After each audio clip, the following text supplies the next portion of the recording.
आज हम उस गलती को ढूंढने की कोशिश करेंगे कि सिस्टम में कहाँ क्या गलती है और क्यों है।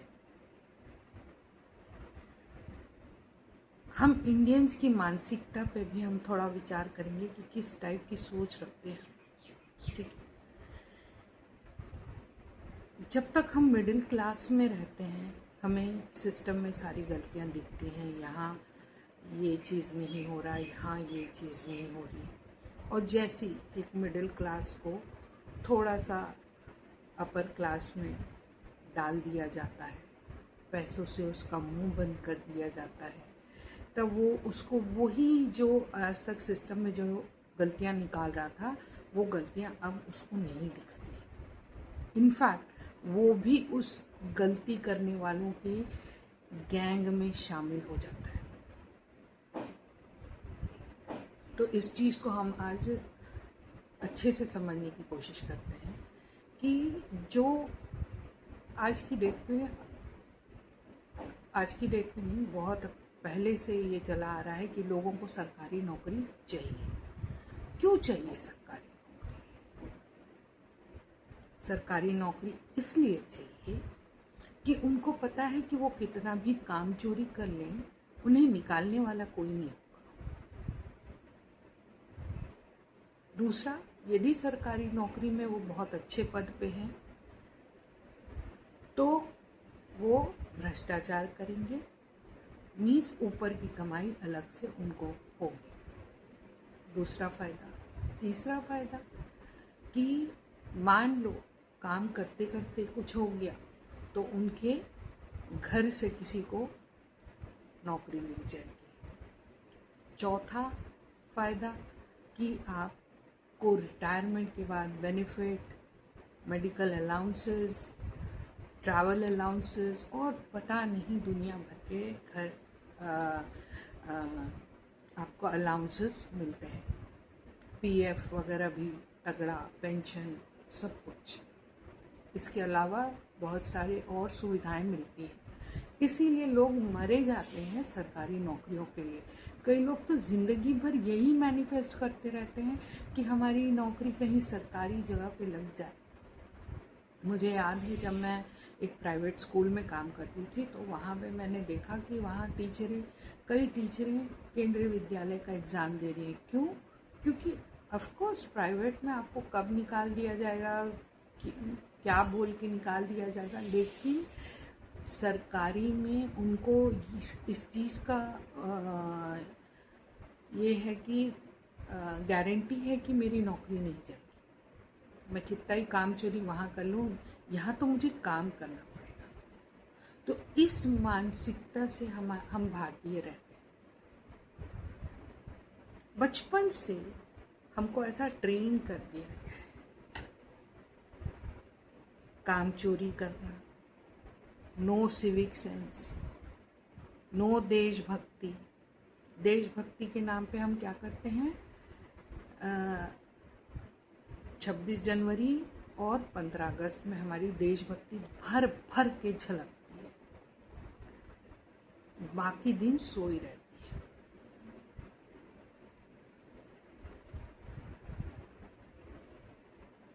तो आज मैंने एक वीडियो देखा जिसमें उस व्यक्ति ने कहा कि दलजीत दोसांझ ने कहा कि मैं तो आर्टिस्ट हूँ, मेरे को क्या लेना देना है। या जो दूसरे बॉलीवुड एक्टर हैं उनने कहा कि उनको क्या लेना देना है, कुछ भी देश में हो रहा हो या पॉलिटिक्स में हो रहा, हमको क्या लेना देना है। तो उस व्यक्ति ने ये कहा कि ये तो आर्टिस्ट हैं, इनको कोई लेना देना नहीं, ये एक्टर हैं, इनको कोई लेना देना है, ये क्रिकेटर हैं, इनको कोई लेना देना है, तो किसको लेना देना है? देश में जो ये अन्याय हो रहा है इसको किसको लेना देना है? तो इसका जवाब मैं आपको बताती हूँ, किसको लेना देना है। इसका लेना देना उन लोगों से है जो अन्याय सह रहे हैं, जो भाई अपने ज़िंदगी मज़े से काट रहा है, वो क्यों इसमें अपना सर माथा पच्ची घुसेड़ेगा। हम्म, क्यों घुसेगा? अब यहीं पे आ जाता आध्यात्म। कैसे? वो अपनी एनर्जी जहाँ लगाएगा वैसा उसको मिलेगा, तो वो अपनी एनर्जी अपने काम में लगाएगा। उसको कोई मतलब नहीं कि देश में कैसा हो रहा है। तो आप देखेंगे जो जो लोग अपने काम से मतलब रखते हैं वो ज़्यादा सुखी हैं, और जो जो देश के पूरे इस पे ध्यान दे रहे हैं वो कहीं ना कहीं दुखी है, कहीं ना कहीं प्रोटेस्ट में बैठे अनशन कर रहे हैं। तो क्या करना चाहिए? क्या किसी को भी सब अपने अपने काम में रमे रहे? किसी को भी इस बारे में सोचना नहीं चाहिए? तो अब देखिए, जब आज़ादी की लड़ाई हुई तो हर कोई नहीं लड़ रहा था, लेकिन बहुत लोग लड़ भी रहे थे साथ में। तो ये जो होती है ना, ये इच्छाएं जो कि हमको इस बारे में बोलना है, बात करना है, लड़ना है, ये अंदर से आता है। और जिसको लगता है हमको इससे क्या लेना देना, इसमें घुस के तो हम अपनी ज़िंदगी और ख़राब कर लेंगे, वो उनके अंदर वो वैसे ही विचार आएंगे, तो वो इसमें कूदेंगे नहीं। इसमें वही कूदेंगे जिनको लगता है कि हाँ हमको इनमें इस पे बात करनी चाहिए, और उसके मन में अपने आप ये विचार आएगा। हर एक के मन में ये विचार नहीं आएगा, ये लिख के ले लो। स्कूल में कुछ भी नाइंसाफ़ी हो रही है, सबके कईयों के मन में आएगा कि ये गलतियां हो रही हैं, इसको स्टूडेंट के साथ ये गलत हो रहा है, या टीचरों के साथ ये गलत हो रहा है। लेकिन कोई इक्का दुक्का टीचर ही होगा जो अपना मुंह खोलेगा। हर कोई अपनी नौकरी दांव पे नहीं लगाना चाहेगा, हर बच्चा नहीं बोलना चाहेगा। हर बच्चा चाहेगा चुपचाप रहो यार, अपने को क्या करना है, ये एक डिबेट का प्राइज़ हमको नहीं मिला तो इससे हमारी ज़िंदगी में कोई ख़ास फ़र्क नहीं पड़ेगा। और ये वाकई सच भी है। लेकिन कुछ लोगों का मन करेगा कि ये गलत हो रहा है और हमें इसके प्रति आवाज़ करना, तो ये भी होगा। ऐसा नहीं कि हर कोई सोएगा। हर कोई में से कुछ लोग ऐसे होंगे जिनके मन में ये आएगा कि मुझे इसके खिलाफ कुछ बोलना है, ये जो हो रहा है ये नाइंसाफ़ी है, ये ऐसा नहीं होना चाहिए, ये ज़रूर कोई ना कोई बोलेगा। भले वो उसको पता है कि इसके बदले में उसका नाम खराब होगा, हो सकता है उसको स्कूल से निकाल दिया जाए या दफ्तर से निकाल दिया जाए, तो भी वो बोलेगा, अपने लिए खड़ा होगा। वो भगत सिंह बन जाएगा या गांधी बन जाएगा। तो आज़ादी की लड़ाई में भी कुछ ऐसे नाम हैं जिनको डर नहीं था कि हमको फांसी पे चढ़ा भी दिया गया तो भी हमको आज़ादी चाहिए। तो ऐसे ही जो भी आप लड़ाई कर रहे हो, ये सोच के मत चलिए कि हमारे को तो बहुत लोग सपोर्ट करने वाले हैं, कोई नहीं करेगा, कोई नहीं करेगा।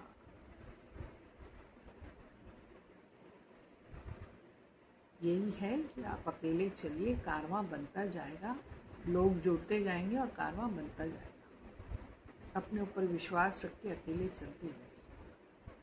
दूसरी बात, आप अनशन क्यों कर रहे हैं? बहुत से तरीके हैं प्रोटेस्ट करने के लिए।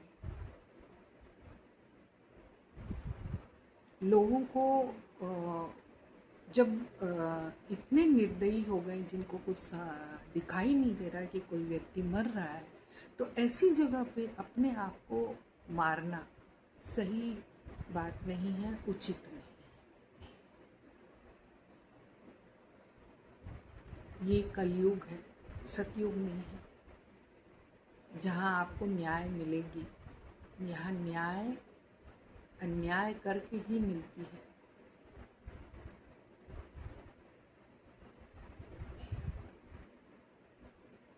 तो ऐसे ही आपको न्याय नहीं मिल जाएगा। यहाँ हर कोने में हमने बंदरों को बिठा रखा है तलवार देकर। अब आप क्या एक्सपेक्ट करेंगे इन लोगों से?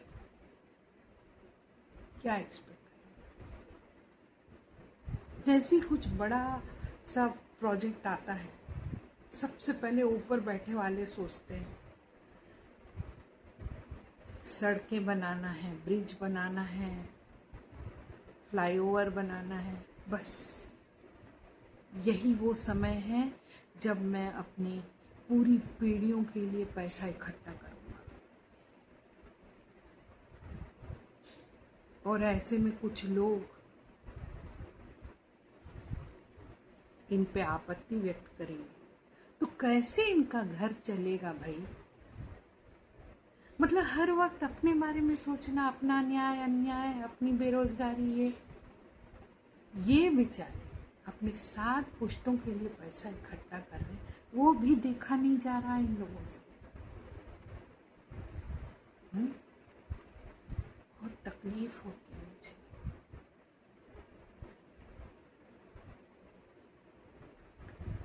तो हमने ऐसे समाज में को तलवार देके बिठा दिया है। तो जैसे कहीं पुल कुछ बनना है, इनको लगता है कि बस यही मौका है, हड़प लो, जितना कमा सकता है कमा लो, लूट लो, कागज में पुलों को बना दो, दिखा दो। फॉर्मेलिटी पूरी पूरी होती है, नक्शा पूरा पूरा पास होगा, नक्शे में रहेगा ब्रिज, वास्तव में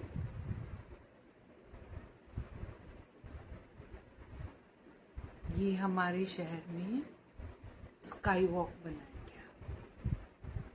समझ रहे हो? स्काई वॉक, आसमान में लोगों को चलाया जाता। यहाँ लोग घरों में अपने कमरों में नहीं चल रहे हैं, लेकिन वो आसमान में चलते हैं। कितनी दूर अंदेशी ऐसी सरकार भगवान सबको दे। बिना सोचे समझे क्या कहाँ पैसा लगाना है, क्या फर्क पड़ता? कौन पूछेगा? बाद में बोल देंगे प्रोजेक्ट फेल था। सबसे आसान है पल्ला झाड़ने का।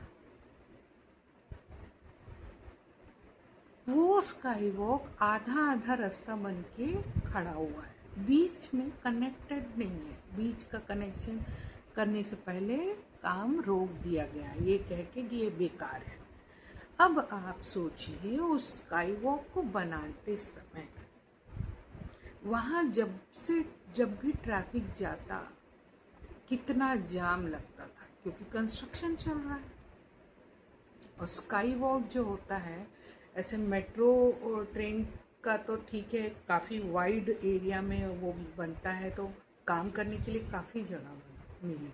स्काई वॉक तो अपने आप में एक पतले से उस पिलर के ऊपर थोड़ा एरिया में बना है, तो वो उतने से रोड में स्काई वॉक भी बना के पूरे लोगों को जो परेशान किया गया, सालों से बन रहा है, और फिर अचानक एक दिन काम रोक दिया जाता है, ये कह के कि यहाँ के लोगों को स्काई वॉक की ज़रूरत नहीं है। बिल्कुल ज़रूरत नहीं है। यहाँ के लोग ठाठ से जी रहे हैं, जी रहे थे, लेकिन उनकी ठाठपंथी को ख़त्म करने के लिए ये नेता लोग और ये जितने बड़े बड़े लोग बैठे हैं, ये बड़े बड़े प्रोजेक्ट लाते हैं, ट्रैफिक जाम करवाते हैं, लोगों की सहूलियत को, आम लोगों को नॉर्मल सहूलियतें नहीं मिलती, परेशान हो जाते हैं। मेरे को इनके काम करने का तरीका इतना पसंद है। मतलब आपको यदि वाकई में वर्क एथिक्स क्या होता है समझना पड़ेगा, तो you join any government organisation, यहाँ आपको एक्चुअल में काम कैसे होता बताते हैं। जब पूरी गर्मी सूखा पड़ा रहेगा, जब क्या बोलते हैं, ठंड में सूखा पड़ा है, कोई बारिश नहीं होगी, तब ये लोग लाइनें नहीं बिछाएंगे, वाटर का नीचे कनेक्शन नहीं देंगे, वाटर पाइप नीचे से नहीं जाएगी, या ये जब ये एयरटेल और BSNL इन सब की लाइनें बिछ रही थी, अंडरग्राउंड कर रहे थे। तो गर्मी भर ये लोग बहुत शांति से बैठे रहते, ठंड में भी गर्मी में भी आराम से भुट्टे खाते। अचानक से बारिश आने से थोड़े दिन पहले इनको याद आता, अरे मुझे तो काम करना है। तो वो क्या करते, तुरंत अपना फावड़ा उठाए और जहाँ तहाँ गड्ढा हो सके कर देते हैं। कहीं आधा गड्ढा खुदा, कहीं और आधा गड्ढा खोदती। मतलब इतनी मेहनती और इतना सोचा समझा सिस्टम से काम करना कहीं नहीं मिलेगा, किसी देश में नहीं मिलेगा। और फिर आधा घंटा खुदा ही रहता है कि बाप रे खुदा मेहरबान, इन पे बारिश होने लगती है, सारे गड्ढे भर जाते। अब इनसे बोल भी नहीं सकते कि काम करो, आगे खुदाई कैसे करेंगे, जितना खोदेंगे उतना गड्ढा भरते जाएगा, पानी भरते जाएगा। अब ऐसे में आम लोग का एक्सीडेंट हो जाता है और वो मर जाते हैं, तो इसमें उनकी गलती है। देख के चलाओ भाई, ये लोग क्यों अपना इतना प्रपोज्ड, इनका इतना सब कुछ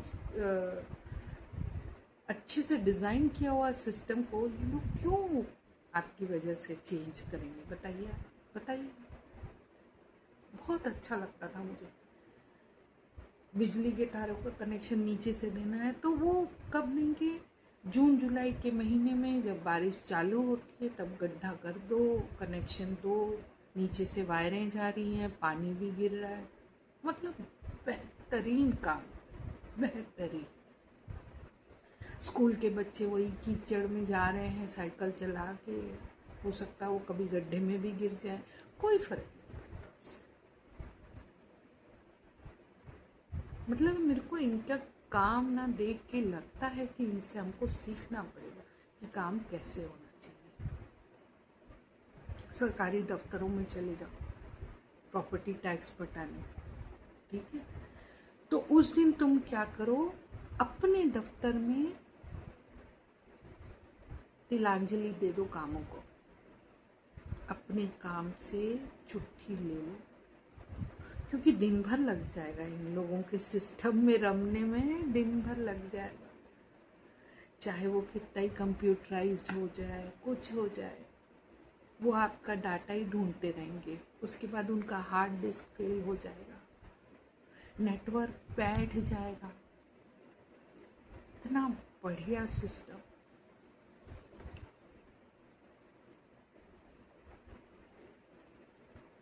ये अब नहीं हो रहा, अब बहुत कुछ बदल चुका है। ये तब होता है जब लीडर को इस चीज़ का इल्म नहीं है कि कॉमन मैन जो है वो कहाँ किस चीज़ से जूझ रहा है। पर आज इक्के दुक्के ऐसे लीडर आ चुके हैं जिनको समझ आ गई है कि लोगों का समय कीमती है और ये सारे काम ऑनलाइन हो जाने चाहिए।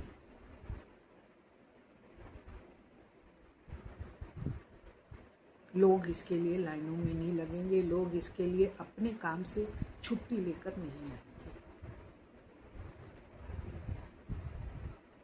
मैं कहती हूँ जब अदालतों में कुछ चीज़ों का निपटारा होना ही नहीं है तो बनाए ही क्यों अदालत? आज की डेट में आधे से ज़्यादा केस लोग बाहर बाहर ही सलटा लेते। कौन रोज कोर्ट के चक्कर काटेगा, अपने कीमती समय को बर्बाद करेगा? तो ये अकल आ गई है लोगों में।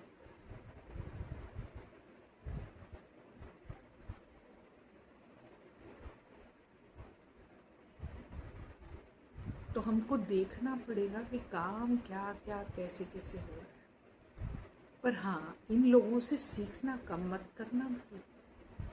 सबसे पहले हमको क्या करना है, पेपर में नक्शा पास कराना है, ये बिल्डिंग बन रहा है, ये फ्लाईओवर इतने करोड़ों का बनने वाला है, इसके लिए पहले पैसा सैंक्शन करवाना है। उसके बाद सोचना है कि इस पैसे का क्या क्या कहाँ करें, कैसे इससे हम ज़्यादा से ज़्यादा बचा के अपने पास लेकर आए और कम से कम लागत में एक पुलिया बना दे तो ये सब के लिए बहुत प्लानिंग चाहिए भाई। ऐसे आप आराम से किसी पे वो उठाते हो, उंगली उठाते हो? बताओ। सबके लिए बहुत प्लानिंग चाहिए, बहुत दिमाग चाहिए।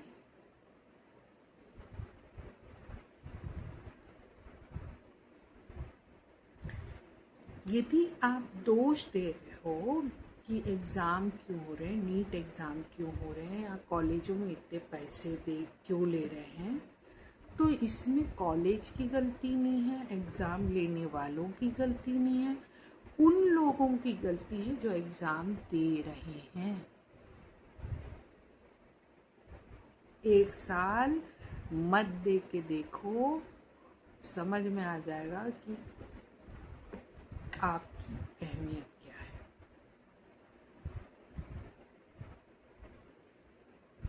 कॉलेज में पैसा मत दो, उस पैसे से अपने बच्चों को बिजनेस खोल के दे दो। समझ में आ जाएगा कॉलेज स्कूल वालों को कि बच्चों की अहमियत क्या है, उनके माँ बाप के पैसों की अहमियत क्या है। ये तो हम हैं।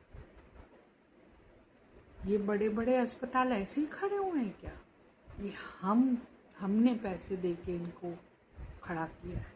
आपको क्या लगता है डॉक्टर ने कैसे खड़ा किया होगा?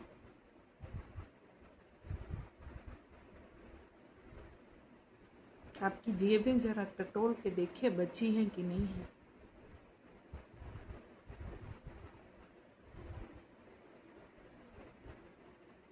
तो ये अस्पताल ऐसे ही खड़े नहीं हो रहे हैं। बड़ी बड़ी इंडस्ट्रियां, ये मैगी, ये जो फास्ट फूड कल्चर आया है, इतने तेजी से इंस्टा में इसके रील बनाए गए कि पूरी जो आबादी बर्बाद हो जाए। खा खा के मैगी नूडल्स, दुनिया भर के सॉस हम डाल रहे हैं अपने खाने में। उसके बाद हम बीमार पड़ते हैं तो डॉक्टरों का अलग बिजनेस चलता है। ये सब विदेशी चीज़ें कैसे भारत में आई और भारत के लोगों को तबाह करी। भारत में तो कोई एलोपैथी का वो नहीं था, आयुर्वेद का ही था हमेशा। नेचुरल चीज़ें खा खा के ठीक करो। पर जितने भी लोगों ने इसके खिलाफ आवाज़ उठाई, उनका मुंह बंद करके दबा दिया गया। उनके साथ ऐसे ऐसे कांड हो गए कि ये कहीं इनका प्रचार प्रसार फैल गया तो फिर देश के लोगों का स्वास्थ्य ठीक हो जाएगा, एलोपैथिक दवाइयों का ज़रूरत ख़त्म हो जाएगा, अस्पताल ख़त्म हो जाएंगे, पैथोलॉजी लैब बंद हो जाएंगे, एक्सरे लैब सब कुछ बंद हो जाएगा।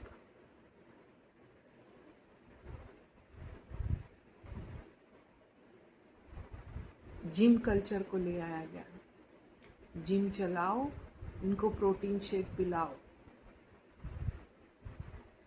भारतीयों को, ताकि इनकी सेहत इनको एक इनके दिमाग में रहे कि इनका खाने में प्रोटीन की कमी है।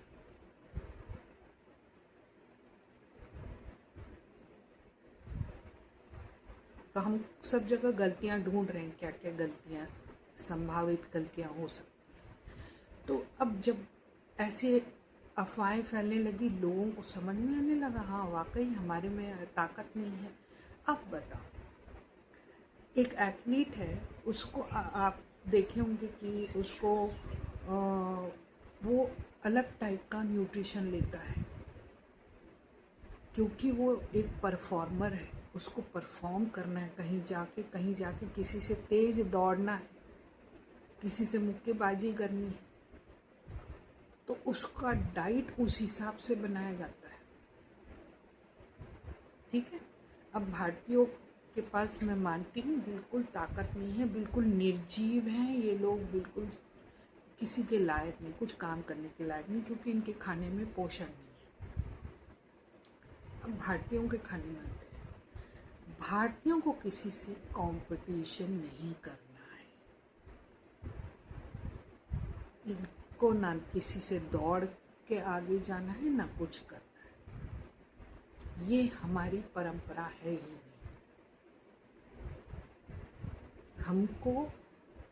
हम तो चुपचाप मेडिटेशन करने वाले धरती से आए हैं, चुपचाप ध्यान में लगे रहने वाले प्राणी हैं। ध्यान करने के लिए आपको कितना खाना खाना है, कितना प्रोटीन खाना है? ऑफ कोर्स एनर्जी चाहिए हर चीज़ करने के लिए। उतनी देर बैठना ये आसान काम नहीं, एनर्जी चाहिए। उस हिसाब का सात्विक भोजन करते हैं, लेकिन सात्विक भोजन करने वालों को आप देखोगे कि इनमें तो कोई ताकत ही नहीं है। अभी हम इनको 2 थप्पड़ मारेंगे तो ये तो गिर जाएगा, यही कहोगे आप। फॉरेनर 2 थप्पड़ मारेगा तो ये गिर जाएगा, ऑफ कोर्स गिरेगा। क्यों? क्योंकि वो पैदा नहीं हुआ है लड़ाई झगड़े करने के लिए। ये तुम्हारी सोच और मेंटालिटी है कि 2 थप्पड़ तुम मारोगे। उसको मालूम है इंसानी शरीर उसको किस लिए दिया गया है।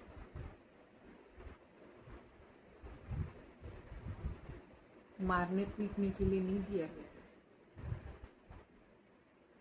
तो उनका खाना उस हिसाब से बना है कि वो अपनी विचारों को सही रखें।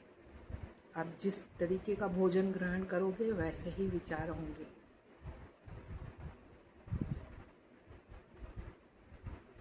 जो जितना सात्विक भोजन करेगा उतना मार पिटाई, लड़ाई झगड़ा, एंगर, जलन इन सब से दूर रहेगा, अपने में जिएगा। तो ये मैं बहुत सारी चीज़ें अपने क्या क्या गलतियां कर रहे हैं हम लोगों को देखकर ये सब। तो एक बड़ी इंडस्ट्री डेवलप हो गई जिम की, उसके बाद उससे प्रोटीन की, फिर इन्फ्लुएंसर्स की जो आपको इन्फ्लुएंस कर सके ये सब करने के लिए। ये सब चीज़ कहाँ से आ रही है? आप बोलोगे इंडिया में बन रही है, तो इंडिया में ये आइडिया तो आया तो विदेशों से ही। इसका मतलब विदेश वाले यहाँ आके हम इंडियंस को फ्रेंचाइजी दिए हैं कि तुम चलाओ, हम तुमको हमारे नाम से चलाओ या अपने नाम से चलाओ, जिस भी नाम से इंडियंस खरीद लें चलाओ, हम तुमको हेल्प करेंगे। तो इनडायरेक्टली पैसा जा रहा है विदेशों में ही।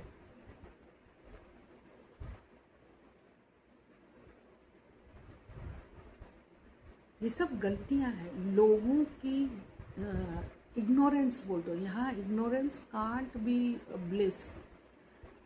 हमारा इग्नोरेंस आज की डेट में ब्लिस नहीं हो सकता, ये आपको सोचना पड़ेगा। हम क्या है, हम सोचना नहीं चाहते, हम चाहते हैं कि जैसे चल रही है वो ठीक है, ये सही तरीका है। एक तरीके से आप बार बार उन चीज़ों के अपने प्रॉब्लम्स के बारे में सोचोगे तो वो और बड़े तादाद में आपके सामने आएगी। तो इससे बेहतर आप क्या करो, प्रॉब्लम को सोचो ही मत, ये भी बेहतर है। लेकिन कहीं ना कहीं आपको इतना अंदाज़ा हो जाना चाहिए कि क्या हो रहा है देश में, क्या हो रहा है। आज कई पेरेंट को समझ में आ गया कि स्कूल कॉलेज भेज के मेरा बच्चा कोई तीर नहीं मार रहा, बेकार की उसकी जो एनर्जी है वेस्ट हो रही। तो लोग बाग स्कूल कॉलेज भेजने को नहीं देख रहे।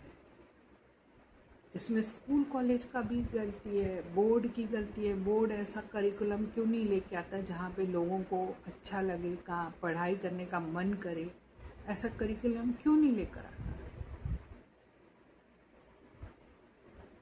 स्कूल बच्चा नहीं जाना चाहता है। जो बहुत ऐसे स्कूल जहाँ पे कुछ भी फैसिलिटी नहीं है, वहाँ खाने का प्रोग्राम चालू किया सरकार ने कि बच्चे कम से कम खाना खाने, भरपेट खाना, जब जिनके माँ बाप मजदूरी कर रहे हैं ऐसे बच्चे स्कूल ज्वाइन करें, उनको कम से कम 2 टाइम का भरपेट खाना मिले। वहाँ चोरी चमारी चल रही है उनके खाने को। उनका जो राशन पानी आ रहा है वो चुरा ले रहे हैं कार्यकर्ता, जो उनको अंडे या जो भी प्रोवाइड किया जा रहा है प्रोटीन के लिए वो चुरा ले रहे हैं, चुरा के मार्केट में बेच दे रहे हैं। तो हमको कहाँ काम करना चाहिए? सरकार अपनी तरफ से कुछ करना चाह रही है तो उसके नीचे बैठे लोग बैठ के खा रहे हैं, तो सरकार क्या करेगी? ये 5 रुपए वाला दाल चावल केंद्र ये सब कितने चल रहे हैं अब, कि रिक्शा वाले हैं जो दिन में कहीं उन बेचारे टिफ़िन नहीं ला रहे हैं, काम किए इतने देर खाना खाना है, 5 रुपए ऐसा दे के उनको दाल चावल मिल जाता है। सारे केंद्र कहाँ गए? कैसे तरक्की होगी देश की जब मेहनती आदमी सिर्फ मेहनत कर कर के मर जाएगा?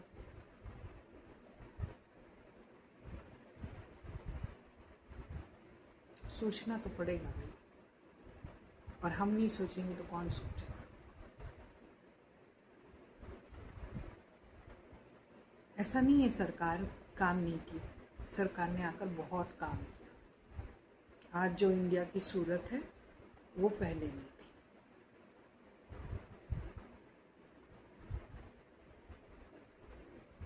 बट आपको ये बनाए रखना पड़ेगा ना, जो भी आप काम कर रहे हो उसकी फ्लो को बनाए रखना पड़ेगा, नहीं तो क्या होगा, आप देश की में काम थोड़ा भी रुकेगा, जहाँ भी लूप होल्स होंगे वो उसको आप नहीं नज़रअंदाज करोगे तो देश की जो भी ग्रोथ है वो रुक जाएगी। अब लूप होल्स क्या है? आपके अंडर कितने भ्रष्ट लोग बैठे, आपने पैसा दिया काम करने, तो आप देखिए क्या हो रहा है। यदि वो रोड खराब हो रही है या कुछ हो रहा है, तुरंत क्यों नहीं एक्शन होता उन लोगों पे जिन्होंने बेड़ा उठाया कि हम यहाँ ये बनाएंगे? तुरंत एक्शन लेने में क्या प्रॉब्लम है? तब यहाँ लोगों को ये लगता है कि आप भी मिले हुए हैं उस भ्रष्टाचार में।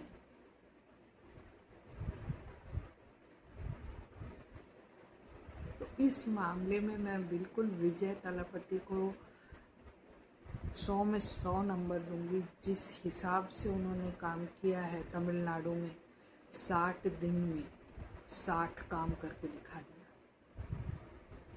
उन्होंने ये दिखाया है कि एक नेता के काम कैसे होने चाहिए। तो गलती हम सभी से हो रही है।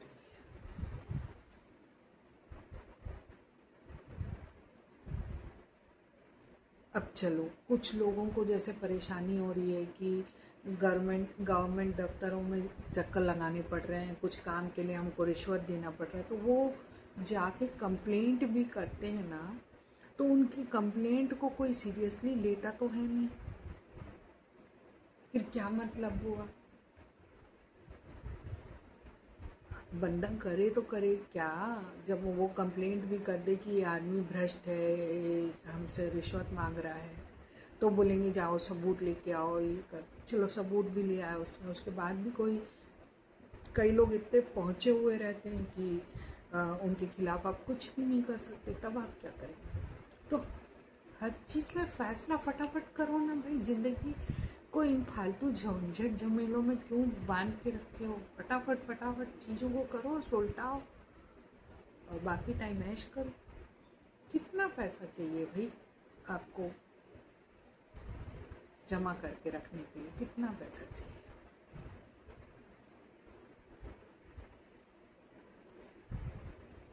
ये हर बंदे को सोचना पड़ेगा आज की डेट में, नहीं तो कहीं सुधार नहीं आएगा। छोटे छोटे काम को ध्यान देना पड़ेगा कि क्या यहाँ गलती हो रही है।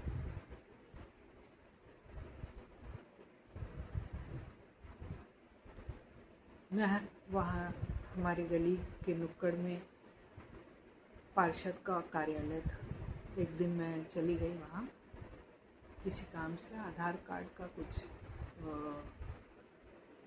चेंज करवाना था, तब ऐसी गई थी। मैंने देखा इतना गंदा ऑफिस,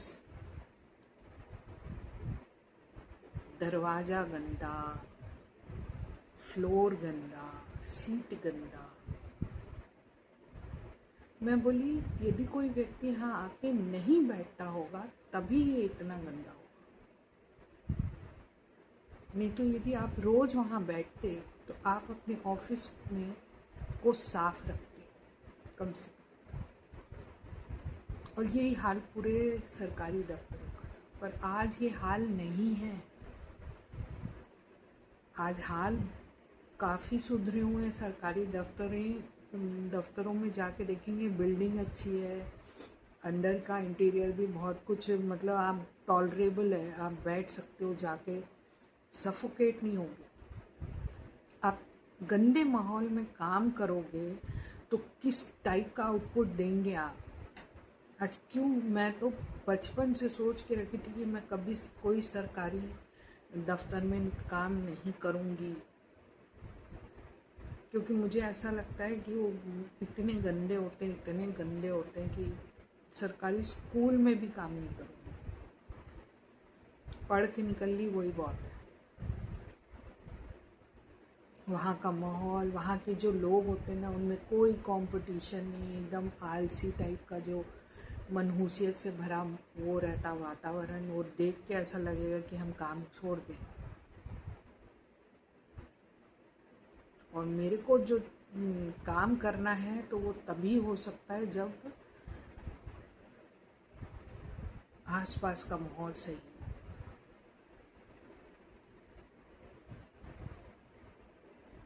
जब सफाई, क्यों ये सफाई अभियान सब चल रहे हैं? लोगों में जागरूकता लाने के लिए कि सफाई बहुत ज़रूरी है।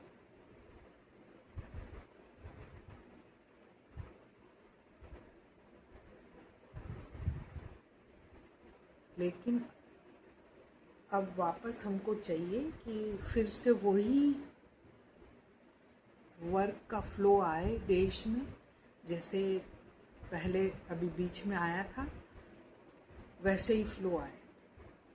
सब चीज़ फटाफट होनी चाहिए, किसी को ऐसा आंदोलन अनशन इन सब में बैठना ही नहीं चाहिए।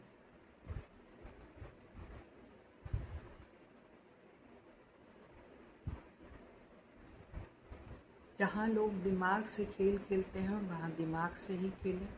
अपने आप को त्रस्त करके, नष्ट करके आप अपने दुश्मन पे विजय नहीं पा सकते या कोई चीज़ को मनवा नहीं सकते।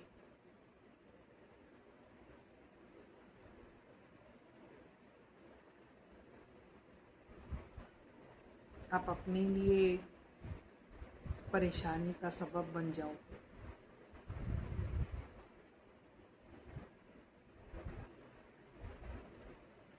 और लोग आज की डेट में बहुत समझदार हो गए। पहले उनको नहीं समझ में आता था, वो पैसे दे लेके वोट दे देते थे, पर अब उनको समझ में आने लगा है। तो अब लोग समझदार ये हो गए कि वो पैसे लेके उनको ही वोट देते हैं जिनको वो देना चाहते हैं। This is the difference.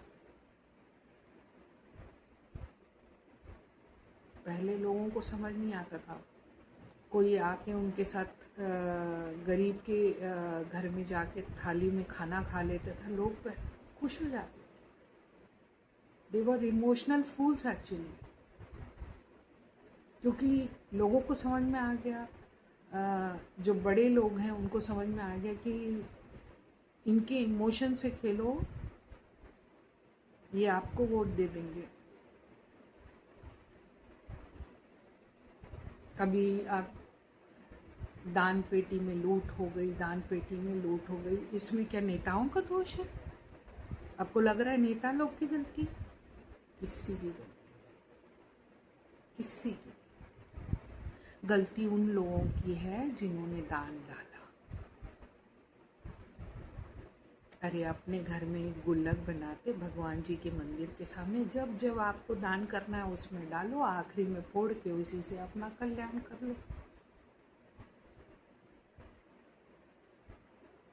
एक तो दुनिया भर की मन्नतें मांग के हम खुद पैसा डाल के आते हैं, और उसके बाद वो लूट लिया, ये लूट लिया, ये बोलना तो गलती अपनी है। अपन ने दान दिया, बंद कर दो।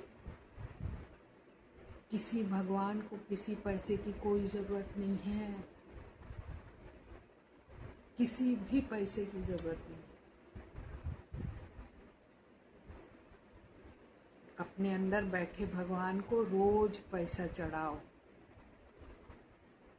देखो आप कितने खुश होते। एक तो पहले दान चढ़ाएंगे, उसके बाद वो गायब हो गया, उसमें लूट हो गई, ये हो गया, वो हो गया, रोना रोना रो। तो आपको गलती ढूंढनी पड़ेगी, किसी नेता की गलती नहीं, गलती आपकी है, आपने दान किया।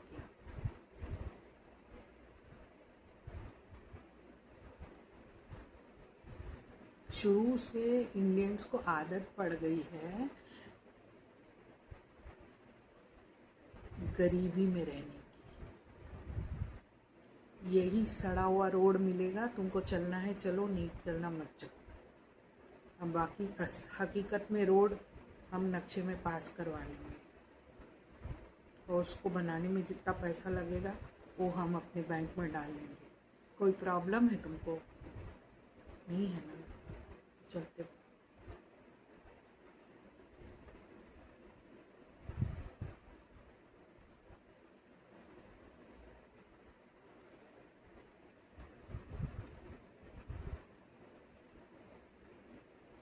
गलती हमारी है। स्कूल कॉलेजों के फीस बढ़ रहे हैं, गलती हमारी है।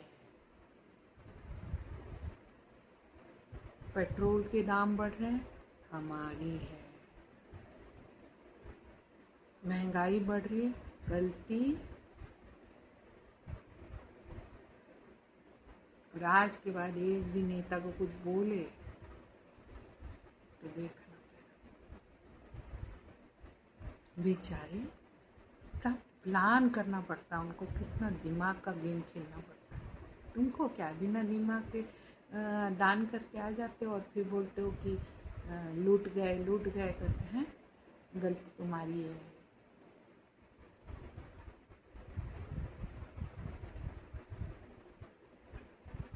पहले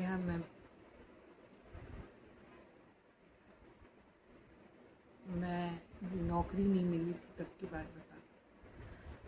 मैंने ये मन्नत मांग ली कि भगवान जब मेरे को कोई नौकरी मिलेगी तो मैं अपने सैलरी का कितना परसेंट मैं आपको दान पे चढ़ाऊँगी, जितना भी सैलरी होगा, जितनी भी कमाई होगी, नॉट सैलरी, क्योंकि उसके अलावा भी मेरी और ट्यूशन वगैरह से भी कमाई।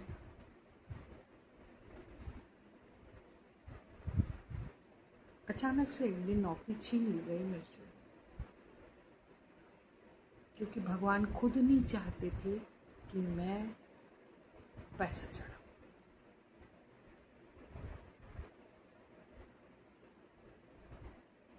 क्योंकि तुम्हारा चढ़ाया हुआ पैसा जो तुमने अपनी मेहनत से कमाया, वो किसके पास जा रहा है, क्यों जा रहा है, वो उसका क्या कर रहा है, आपको नहीं पता। भगवान नहीं लेके जा रहे हैं आपका पैसा। So you have to be clever with your money, where to give and where not to give. इससे अच्छा आप किसी गरीब बच्चे को खाना खिला दो, या उसके सामने से उसकी पढ़ाई के लिए पैसा दे दो। ऐसा नहीं कि आजकल बन गए ना कि मैसेज आता है कि we are running a society where we are providing food and shelter to poor people और पुअर गर्ल्स और वॉट एवर। तो वैसे लोगों को मत भेजो, वहाँ नहीं पता कहाँ जा रहा है पैसा। अपने सामने समझ में आता तो दो, नहीं तो किसी को कुछ करने की जरूरत नहीं, क्योंकि आप कुछ हो ही नहीं जो आप कर सको। भाई सबको भगवान कर रहा है, उसके लिए भी भगवान करेगा, उसके लिए भी कुछ तय है नियति। तो आप कौन होते हो किसी के लिए करने वाले?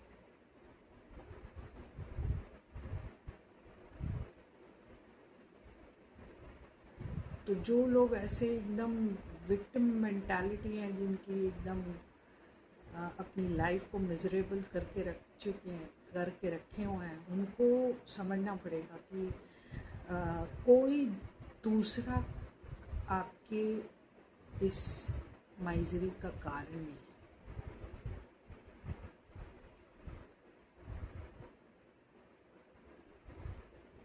Only you are responsible.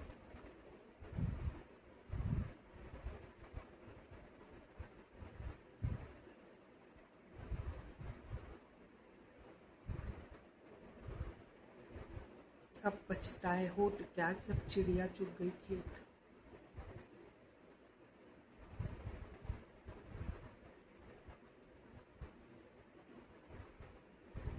लोग अपने बड़े बड़े आलीशान बंगलों, अब तो लोग बहुत अवेयर हो गए हैं, उनको समझ में आने लगा है नेता लोग का रवैया। और वो ठेला नहीं पूछते, चाहे वो बॉलीवुड का एक्टर हो, नेता हो, कोई भी किसी को इतना आज की डेट में इम्पोर्टेंस ही नहीं देता। बोले तुम हमको इम्पोर्टेंस नहीं दोगे, हम भी तुमको इम्पोर्टेंस जो दे रहे हैं वो कुछ गधे दे रहे हैं इम्पोर्टेंस। अदरवाइज जो नॉर्मल कॉमन मैन है उसको समझ में बहुत अच्छे से आ गया कि किसको कहाँ सर पे बिठा के रखना है और किसको नीचे उतार के रखना है। और आजकल तो सोशल मीडिया, वाह वाह क्या ही मैं बोलूँ, हर कोई खुले आम जिसको जो बकना है बक रहा है। मुझे बहुत अच्छा लगा, कम से कम लोग अपने अंदर की भड़ास निकाल रहे हैं और एक का देख के दूसरा भी बकने लगता है। बहुत अच्छी बात है। आज की डेट में सबसे सही चीज़ यही हो रही है, बाकी सब चीज़ जो हो रही है वो गलत हो रही है।